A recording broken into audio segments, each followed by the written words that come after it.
Dans cette vidéo, je vous propose de parler de conditions. Alors on va voir un peu différentes manières d'écrire des conditions, et surtout comme on a parlé des booléennes, d'expressions booléennes juste avant, eh ben, ça va être relativement simple. Donc ce qu'on va faire, c'est sur la timeline, on va toujours coder sur la timeline pour l'instant, et on va rentrer ici dans le petit panneau ActionScript afin de taper notre code. Donc là, ce qu'on va faire, c'est on va déjà déclarer une variable âge qui sera de type int et qui va être égale à par exemple 22. D'accord? Ensuite, on va faire notre première condition. Alors une condition s'organise sous la forme d'un bloc. Alors qu'est-ce qu'un bloc? Un bloc, c'est tout simplement délimité par des accolades ouvrantes et fermantes. D'accord? Donc quand on ouvre l'accolade, on débute le bloc. Quand on ferme l'accolade, on termine le bloc. Et tout ce qui va se trouver à l'intérieur, ça va être l'action de notre condition. D'accord? Seulement, pour définir qu'il s'agit d'une condition, on va mettre une en-tête à notre bloc. Et ça sera if, qui veut dire si en anglais, et entre les parenthèses, on va mettre notre condition. Et ensuite, on peut créer notre bloc et donner les différentes actions que l'on veut faire à l'intérieur de ce bloc. Donc, s'il se passe quelque chose, donc là, en l'occurrence, on va tester une valeur booléenne. Alors, on va avoir plutôt quatre opérateurs qu'on n'a pas vus dans la vidéo précédente, qui sont supérieur, inférieur, supérieur ou égal et inférieur ou égal. Donc là, on va faire est-ce que âge est supérieur ou égal à 18. D'accord? Donc là, c'est pareil, c'est une expression booléenne, sauf que au lieu de la stocker dans une variable, pour que cette variable soit égale à true ou false, eh bien, on teste directement si cette condition est vraie, si elle est true. D'accord? Si elle est false, à ce moment-là, on n'exécutera pas ce qui se trouve dans le bloc ici. Si c'est vrai, on exécutera ce qui se trouve dans le bloc. D'accord? Donc là, est-ce que âge est supérieur ou égal à 18? Autrement dit, est-ce que la valeur âge est majeure ou pas? Donc là, si c'est le cas, ce qu'on va afficher, on va afficher une expression ici, c'est tu es majeur. Alors, quand on n'a qu'une seule action, qu'une seule instruction dans le bloc, on peut se permettre d'enlever les accolades. Mais moi, je recommande, par question de principe, et surtout par convention, de laisser les blocs ici, parce que dès lors qu'on veut mettre plusieurs actions, plusieurs instructions, voilà, par exemple, tu es majeur, tu, tu peux conduire. Dès lors qu'on met plusieurs actions comme ceci, on ne peut plus, Flash ne pourra plus savoir s'il n'y a qu'une seule instruction, donc ne pourra pas exécuter la deuxième, ou alors l'exécutera dans tous les cas. Parce que si j'enlève les blocs, ici on va faire un test tout simple, hein. Si j'enlève les blocs, je teste ma condition, il va voir la première action qui est tuer majeur, la première instruction pardon, qui est tuer majeur, et ensuite la deuxième, eh ben, il ne sait pas si elle est considérée comme étant dans la condition ou non, donc là c'est comme si on avait eh bien, un formatage comme ceci, pour mieux comprendre, c'est comme si on allait tout le temps exécuter tu peux conduire. Donc on va revenir à notre code ici, on le fait, on le compile, et tu es majeur, tu peux conduire. D'accord? Maintenant, on sait tester des expressions booléennes.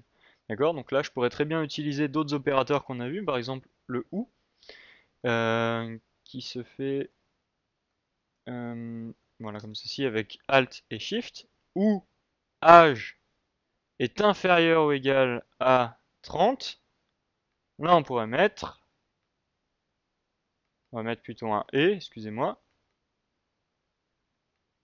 tu es jeune, par exemple.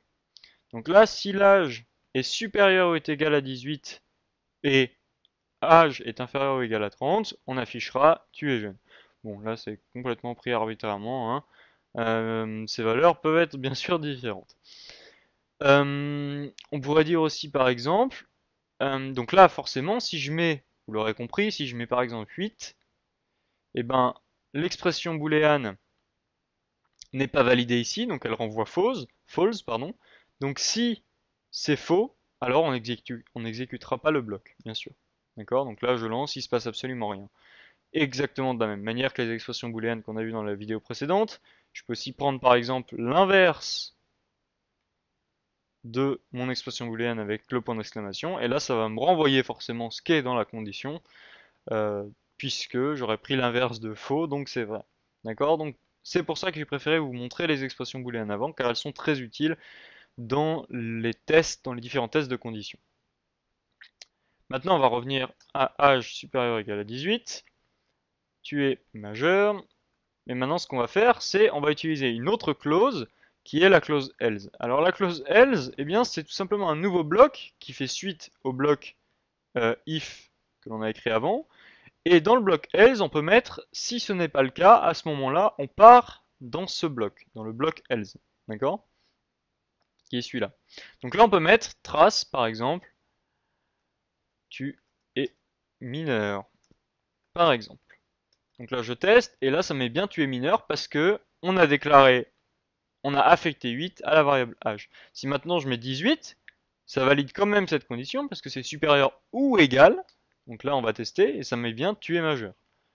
D'accord? Donc là, le else correspond un peu à tous les autres cas si cette condition n'est pas valide. C'est-à-dire que si cette condition n'est pas valide, bah automatiquement on est renvoyé dans la clause else.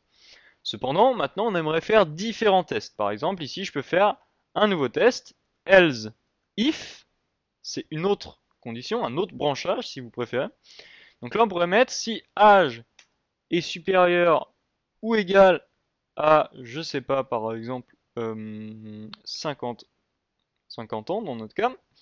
À ce moment-là, on va mettre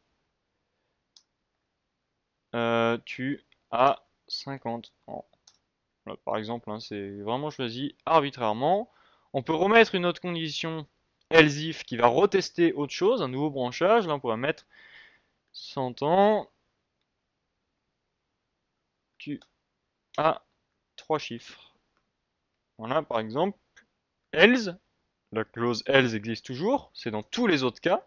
À ce moment-là, tu es mineur, par exemple. Donc là, qu'est-ce qui se passe concrètement?